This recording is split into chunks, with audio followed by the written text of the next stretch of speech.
Good day to you. You know, many people find themselves in a position of having to give a public speech, such as an emergency situation where there's a car accident and you get out of your car and you have to get people to move to the side of the road, and the people that are standing around, you have to get them out of harm's way. Or the situation where you're at work and somebody asks you to train a new set of employees. You've got to show them technology in your company, you've got to show them software programs. Or you become a teacher and you're a person who's standing up in front of a classroom every day and trying to teach skills and knowledge and concepts to students. Or you're a person who decides on a special occasion that you want to say a few words about the groom or the person who's having the birthday or the couple who's having an anniversary. These are all situations where public speeches and public speaking skills become necessary. And so that's why in a class called Introduction to Communication, we teach public speaking skills. And by the end of today's video lecture, what I want you to know is how to plan a public presentation. It involves an important set of skills, and I'm going to cover several items that have to do with that. First, I'm going to talk about selecting a topic. Then secondly, I'm going to talk about focusing your topic. Then third, I'm going to talk about analyzing a situation. And then fourth, I'm going to talk about gathering materials. And then lastly, I'm going to talk about communicating responsibly. So let's dig into the first main point for today, which is selecting a topic. You know, when you're asked to give a speech, or when you decide that you're going to give a speech, you want to choose a topic that has a few things about it that make it easier for you to deliver the topic in an informative or persuasive or entertaining way. So the first suggestion for you when you're selecting a topic is to select something that's of interest to you. If you choose something you're not really interested in, but you think it's going to satisfy the assignment, for example, I'm going to be giving you an assignment next time we meet that's going to require you to deliver a persuasive speech to class. If you want to try and convince people to eat healthier, but you're not really into that subject that much, it's not something that you feel passionate about, it's going to show up in your mannerisms. And if you don't seem interested, then the audience is not going to be interested. So the first suggestion is to choose something that's of interest to you. If you really feel passionate, you want to turn somebody on to a band and you want them to listen to the band, and that's your persuasive speech, now there's something you might feel passionate about. So choose a subject that's of interest to you. Next up is to choose a subject that's of interest to the audience. I mean, you could talk to the audience and try and persuade them to take more summer classes, but that's not really something that most students in this class are going to want to do, is to take another summer class or already taking one. So it might be better to suggest to them that they take a summer class next summer, or that they take a fall class, or they take a spring class. In other words, you're wanting to choose a subject that's of interest to the audience. Now, how do you know it's of interest to the audience? Well, you have to study the audience. And usually when we study an audience, we look at two different dimensions to figure out what the audience's interests are. The first dimension we look at are the demographics of the audience. Demographics are facts about the audience. Some facts we can see just by looking at the audience, like we can generally tell an age range of an audience. We can tell the gender of an audience. But other facts we have to actually ask questions, like the income level of the audience, or religious affiliation, or where they live in terms of an apartment or a dorm or with their parents. Those kinds of facts we have to ask questions about, but all of those facts are demographics about the audience. Now, the second dimension we take a look at with an audience has to do with the psychographics of the audience. These would be the feelings and the thoughts and the beliefs of the audience. So sometimes we can determine psychographics from the demographics. Like if I was to ask freshmen at ESU what they think about the parking situation, I would guess that they wouldn't really have a big opinion because freshmen are not allowed to have cars. So the demographics, freshmen are, and the fact that they're not allowed to have cars are telling me that they probably won't have a strong opinion on parking. But as sophomores and juniors, now you have students who are driving cars and having a hard time finding parking to go to class. Now they're probably going to have a psychographic, a feeling or belief that is along the lines of they think that parking is a headache at ESU, or is difficult at ESU, or is a hassle. So when we know the psychographics of an audience, sometimes we can figure that out from the demographics, other times we have to ask questions, other times we observe. Now we really know what the audience interests are. So I'm going to be looking for you to really figure out what the audience interests are in this class when you go to come up with your persuasive speech topics. At any rate, that's the second way of selecting a topic. Choose a topic that's of interest to the audience. The third suggestion and final suggestion is to do a topic that is doable. Typically, persuasive speech assignments are 4 to 6 minute speeches. That's what you'll be doing for my class. And you just can't do some things within that time frame. Like you can't teach somebody CPR, cardiopulmonary resuscitation. You can't teach that in 6 minutes. Now, can you teach one particular stage of CPR, like how to remove a food particle from somebody's throat if they're choking? Maybe that's something that you could handle. But the idea is you want to choose a subject that you can handle in the time frame and in the classroom, and given the audience's beliefs. Choose a topic that's doable. Don't choose one that is not doable with the time frame that you have. All right, so that wraps up selecting a topic. Now let's go on to our second point for today, which is focusing the topic. And I will say that many speakers make a kind of a rookie mistake. They fail to narrow their topic enough. They try to do too much. So let's talk about how to focus your topic. Well, the first way is to make note of what the purpose of your speech is. What is the overall purpose? Generally, speeches fall into one of three purposes. The first purpose is to inform the audience. The second purpose is to persuade the audience. And the third purpose is to entertain the audience. Let's focus on the inform purpose right now. When you're informing an audience, you're trying to explain a thing, a concept, or a process.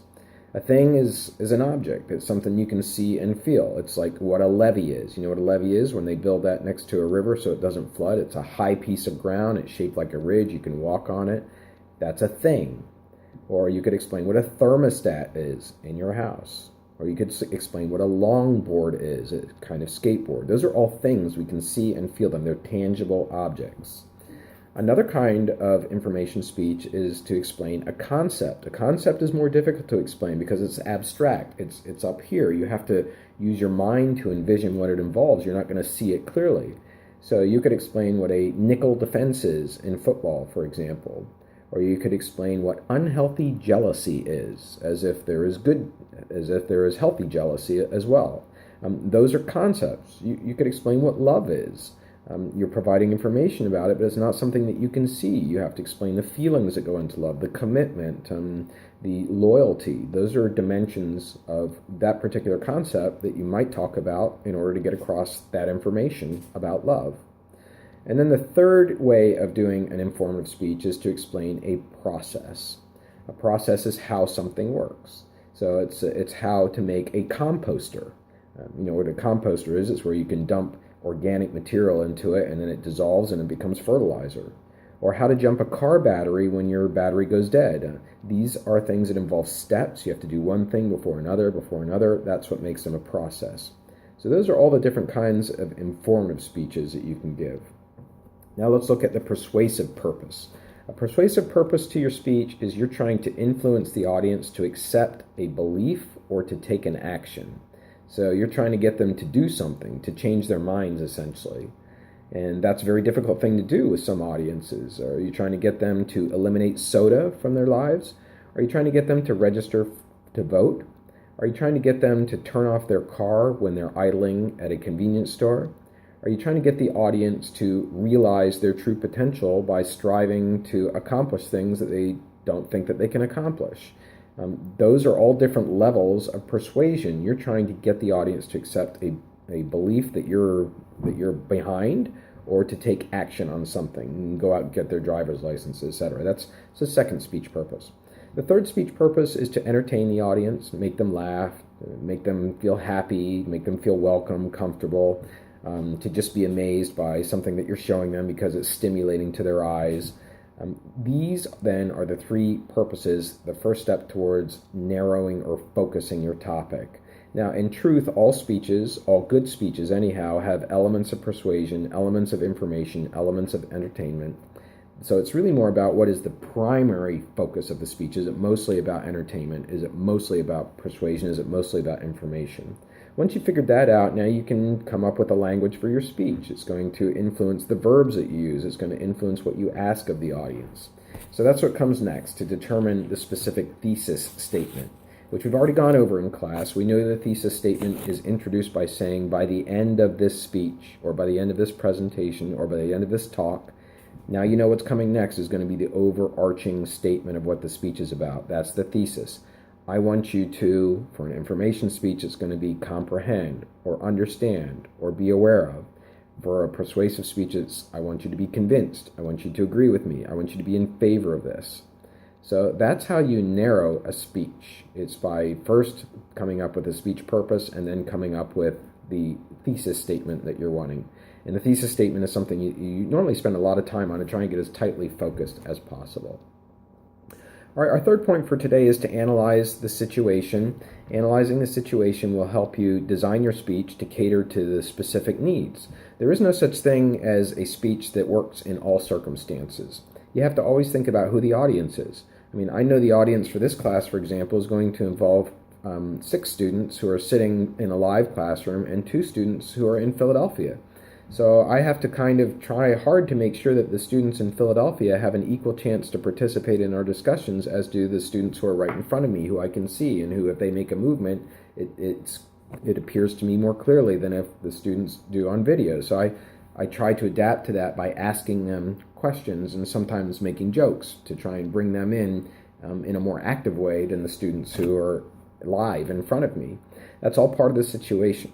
So when we're looking at giving a public speech, we're always looking at what is the situation going to be like? What kind of mood is the audience going to be in? Where is the audience coming from? Is that going to influence how hungry they are or how tired they are or where they want to be in 20, 30 minutes?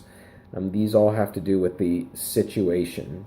And sometimes audiences are in a place because they have to be, like this class. Attendance is required, obviously. Sometimes audiences choose to come because they want to be there for a public planning meeting where they're talking about putting in a new water park next to their house, or putting in a drug rehabilitation center next to their house, or talking about converting an old fire company building into a tire store. And so they choose to go to participate in the discussion so that they can influence what their lives are going to be like.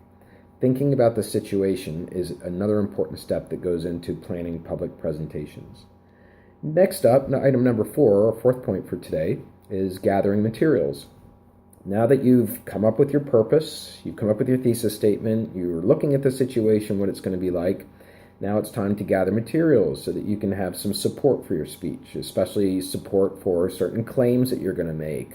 For example, if you're going to say that the road that goes through Stroudsburg, Main Street, is dangerous at 2:30 in the morning, and so therefore you should always travel with a buddy, if that's what you're trying to persuade the audience to do, then you need some evidence that it's dangerous. You need to talk about, for example, last night there was an incident at 3:30 in the morning where an SUV went on the other side of the road and then up onto the sidewalk and then killed a bicyclist in Main Street, Stroudsburg. So how are you going to find that? Well, you're looking through a newspaper and you see that story, and then it becomes evidence. So gathering materials involves newspapers. It involves the internet, obviously. It involves conducting your own surveys, asking 10 people a couple questions about how they lead their lives, and what they do in their spare time, or whatever it is that you're focusing your topic on, you're asking those questions about. And then you have independent research. That's research that's done by other people, academics. Academics are doing studies all the time, so you can find that material in textbooks, you can find it in journal articles, you can find it sometimes in magazine stories, and you can find it in paper presentations that professors deliver at conferences. For example, a very common study that a professor might do is to see how women and men are treated in sitcoms on television. Is the woman the butt of the jokes? Is the man the one who initiates the jokes? And they're going to count every time a joke is made and see whether one of those two things are at play.